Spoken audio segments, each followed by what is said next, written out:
Hello friend, আজকে আমি আপনাদের জন্য বানিয়ে এনেছি হোমমেড ব্লুটুথ ম্যাজিক বক্স। খুবই সাধারণভাবে আমি তৈরি করেছি।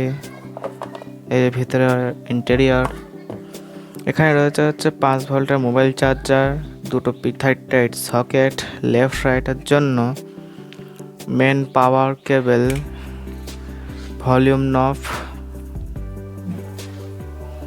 B47K। আর এই যে ব্লুটুথ প্যানেলে কি সমস্যা সেটা নিয়ে আমি ভিডিও বানিয়েছিলাম। আপনারা যারা দেখেননি তারা ভিডিওটা দেখে নেবেন। ভিডিওর লিংক ডিসক্রিপশন ও আই বাটনে পেয়ে যাবেন। তো এটা কাটতে আমার অনেকটা সময় লেগে গিয়েছিল, তো আমি এটা দেখাতে পারিনি। তো আমি বলে দিচ্ছি, এই যে লাল আর সাদা তার, সেটা হচ্ছে এই ক্যাপাসিটারে আমি দিয়ে নিচ্ছি। ক্যাপাসিটার প্লাস মাইনাসটা এখানে দিয়ে দিচ্ছি। এখান থেকে অডিও আউটপুটটা আমি ভিতর থেকে হয়ে এই যে এখানে নিয়ে এসেছি। এই যে ভলিউম কন্ট্রোলের এই জায়গাটাতে অডিও ইনপুট করেছি, মানে লেফট আর রাইট এখানে ইনপুট করেছি।